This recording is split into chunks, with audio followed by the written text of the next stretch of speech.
Assalamualaikum warahmatullahi wabarakatuh. Halo teman-teman, perkenalkan nama saya Septiana Sylvia Lestari dengan nomor induk mahasiswa 200008003 dari program studi pendidikan biologi Fakultas Keguruan dan Ilmu Pendidikan Universitas Ahmad Dahlan.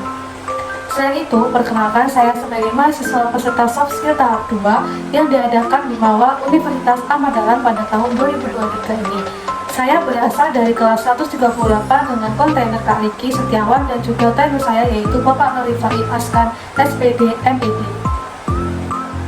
Pada kesempatan kali ini saya akan menyampaikan mengenai perencanaan karir saya di masa depan, yaitu saya memiliki dua rencana. Untuk plan A, saya ingin menjadi ASN yaitu guru P3K di suatu dinas Kementerian Pendidikan. Selain itu, yang kedua adalah saya melanjutkan studi S2 dengan beasiswa LPDP bersejarah. Maka dari itu, untuk mencapai impian karir yang sudah saya rencanakan, maka dapat beberapa aspek yang perlu kita penuhi. Yang pertama, yaitu mengenai karakter, sifat, dan kebiasaan. Karakter dan sifat kebiasaan yang harus kita tanamkan diantaranya, kita harus rajin belajar. Yang kedua, kita harus bertanggung jawab karena kita akan menjadi seorang guru. Kemudian, kita harus menjadi role model bagi para peserta didik. Kemudian, amanah dan juga disiplin, serta ramah dan sabar.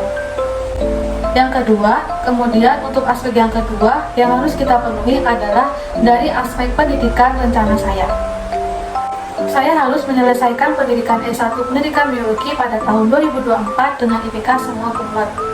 Yang ketiga adalah aspek pengetahuan. Karena saya akan menjadi calon guru SMP atau SMA, maka yang perlu kita siapkan adalah yang pertama mengenai manajemen pendidikan berupa kurikulum, pendekatan, pembelajaran, dan berbagai model pembelajaran yang harus kita kuasai.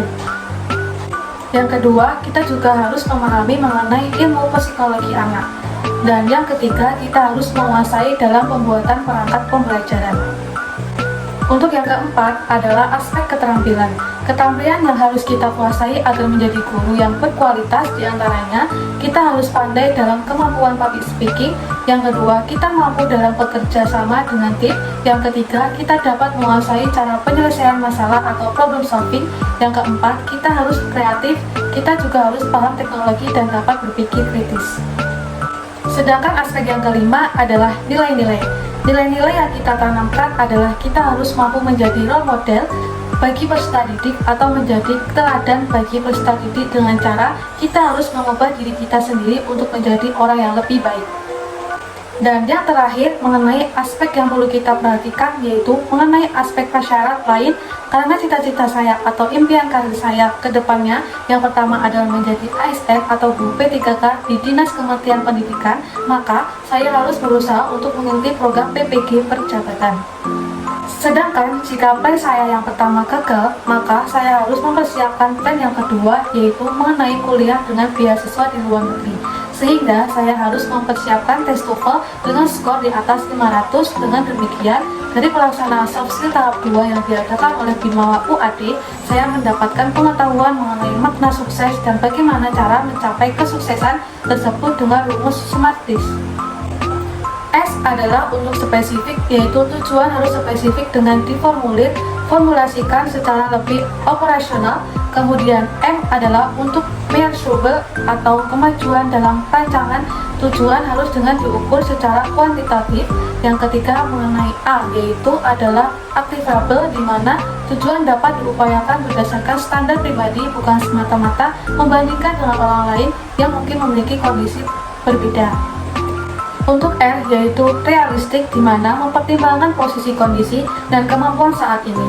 Untuk T adalah time based, yaitu di mana ada kerangka waktu dengan menentukan penanda-penanda. Yang terakhir adalah IS atau Islamic, yang di mana mengandung unsur target ibadah dan Islami. Demikian yang dapat saya sampaikan mengenai perencanaan karir yang akan saya siapkan di masa mendatang. Terima kasih dan mohon maaf apabila terdapat kesalahan kata. Sampai jumpa. Wassalamualaikum warahmatullahi wabarakatuh.